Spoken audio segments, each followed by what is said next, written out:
I lay in the forest path, leg ensnared in a metal trap. It had been days since the rusty metal jaws had closed around my leg. I was weak from hunger and thirst, ready to die as I watched the carrion birds in the sky circle overhead. Then, something crashed through the brush, and I lifted my head, at least hoping to see the being that would claim my life.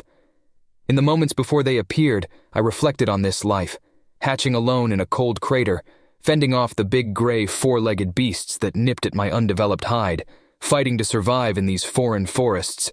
Yet alas, a mighty beast like myself laid low by toothed iron hidden beneath the leaves. The being burst from a bush, a small pack adorning its back, strange clothing of a blue material covering its pale hide. The human boy froze upon seeing me. After all, I was much larger than it, the size of what humans called a Kodak grizzly. But the boy didn't shy away. Instead, it approached curiously, softly cooing. I snapped at it as it got close, bearing sharp teeth, designed to tear flesh and chew bone. The human fell back in surprise, staring at me with wide eyes. Then, instead of running away, the boy stood back up and took of their pack, rummaging through it until it pulled something out, a small metal box emblazoned with bright colors. It opened this box and pulled out a flat, white, and square object. With an elegant toss, the object landed in front of me, the tantalizing scent of meat coming from it. Without taking my eyes off the human, I nudged the white square off the top of the object, grabbing the thinly sliced meat with my teeth and snapping it up. My thirst rearing its ugly head as I swallowed.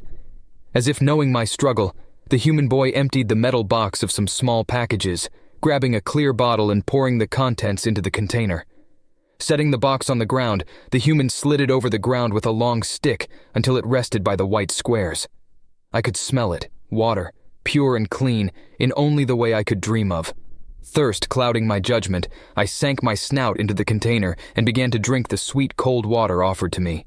As I was lapping the last drops of moisture from the metal, bending it in the process, I felt the pressure and pain on my leg lessen, making me snap my head up to look. The human had their back turned, feet placed firmly on either side of the trap as they pried the jaws of it open with their slim fingers until I could pull my leg free. When I did so, the human let go of the trap's jaws and fell back, scurrying towards their pack. Fear watered its eyes as I stood over it. Slowly I lowered my horned head, placing it against the boy's chest, able to feel their terror and dread, as if it were my own. I had not a clue why this young human had chosen to free me, knowing I could kill it as easy as breathing. But I felt no urge to harm this being as I pushed my own thoughts and gratitude into its own as though I was speaking. My teeth, my wings, my blood, my flesh, and my hide are indebted to you, small child. Fear no harm that may come your way. The child's heartbeat relaxed, and a soft palm was placed between my horns. The human spoke, giving me a name, a beautifully human concept for something outside of their own species. "I'll call you Snappy. We'll be best friends forever." I felt the joy radiating off the human as it collected its things and walked off, me tailing at their heels. The human showed me its dwelling, a small wooden building with a gravel road leading up to it. The boy gave me a meat called bologna from a circular package before showing me a medium-sized empty metal shack in the tree line, saying, "You can stay here. Mom would be mad if she found out about you." I did not ponder this statement, as I found the shack dark and the entrance well obscured. It was comfortable and much preferable to the dank caves I'd lived in until then. Years passed by. The boy grew into an exceptional young man, whose mother, still unknowing of my presence, grew weaker and weaker with each passing year. I watched as the boy who I'd seen grow cried into my flanks, wrapped in my wings as humans in white garb removed the woman from the cottage on a wheeled stretcher. My own heart aching with the power of the human's sorrow as they cried out. "I wish I could help her.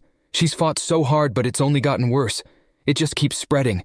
She's going to die snappy. And I can't stop it."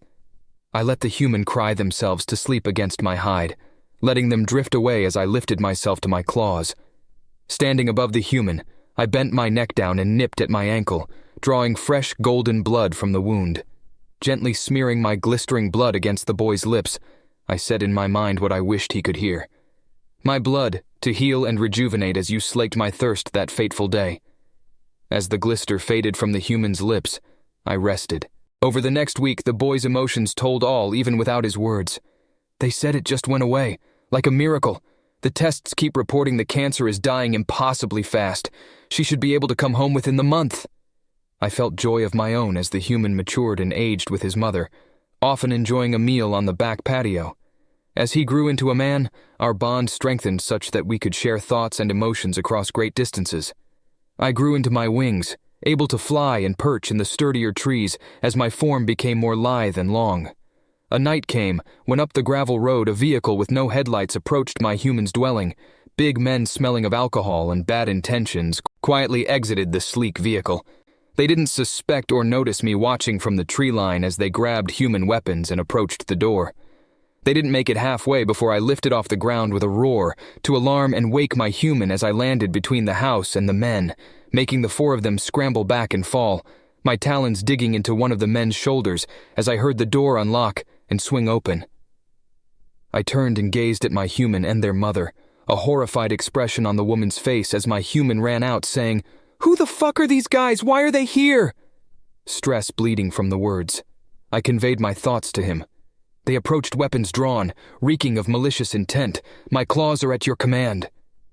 My human looked at the terrified men, a uniquely human sentiment clawing its way to the surface. Mercy. Let them go, he stated clearly to me before addressing the other four humans. I know not why you decided to come here, whether it be to rob us or kill us, but take this as a turning point. Become better men. Don't waste your one shot. I let go of the man, claws retracting from the warm flesh as I sat back on my haunches by my human, my considerable bulk between his mother and the men as they picked up their injured compatriot and loaded him into the vehicle, driving quietly away. I heard my human's mother speak in a shaky, terrified way. Tim, what the hell is that thing? We looked over in perfect unison. I felt a strange emotion from my human, Tim as I now knew his name. He felt saddened he hadn't told his mother. Softly he said, Mom, this is Snappy. You know that night way back in grade school when I came home all muddy and my lunchbox was broken? Well, I only told you half the truth. I did get pushed into a ditch by some older boys, but the reason my lunchbox was broken and I was missing all of my food was because I gave it to Snappy here, freeing him from an old bear trap. He's been living in Dad's old shed since... The woman's emotions changed from frightened concern to a matronly anger. And you never told me? Timothy Derek Kremster, if you weren't an adult already, I would tan your hide for not telling me you had literally befriended a fucking dragon. Even I shrunk back a little at the small woman's anger, but she took a deep breath and calmed herself, saying, You've got a heart of gold, Tim.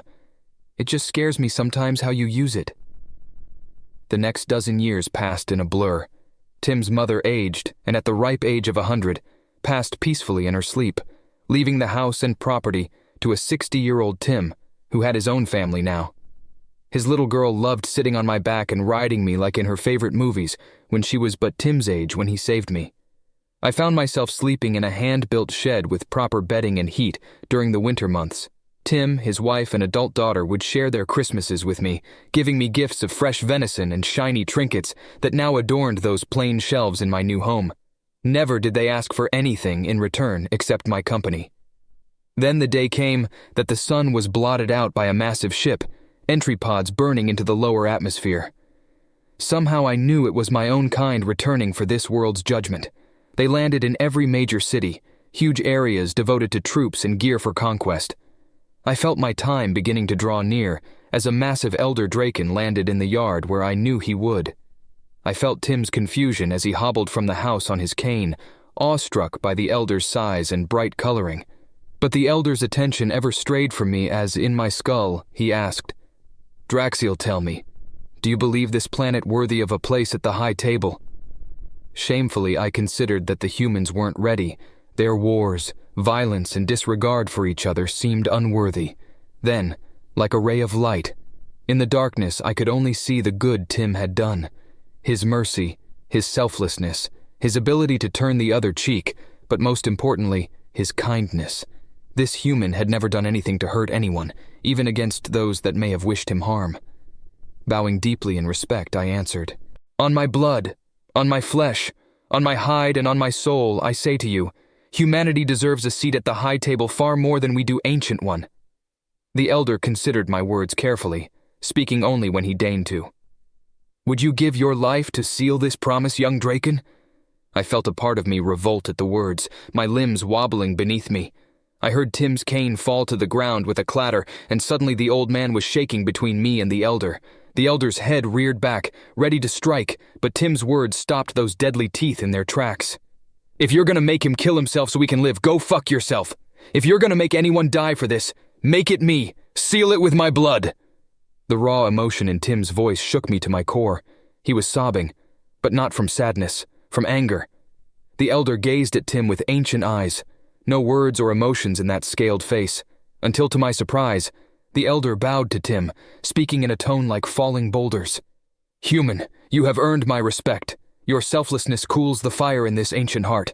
Rejoice, for no blood shall be shed on your kind's behalf." Tim fell to his knees. He couldn't stand for very long without his cane, and I could only imagine how hard stress of the situation made it. The elder lifted a leg, biting a wound in its own sacred flesh to draw a golden drop of blood that he pressed against Tim's lips. "Drink and be restored permanently to your youth, human. You have shown the best of your species this day." But Tim did not drink of the elder's sacred blood, instead stating, "I wish to die in bed alongside my wife.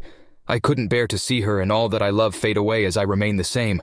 Snappy will take my place. He'll know what to do." The elder lowered his leg, the wound closing almost instantly. "Very well, human. May your soul rest peacefully amongst the stars when you pass." Holding my head high, unable to force away the deep sorrow of knowing my greatest friend would pass on before I would see him again. But as we said our last goodbye, he whispered in my ear, "My blood, my flesh, my hands, and my hide, all are yours as yours were mine. May we meet again beyond death's veil, good friend."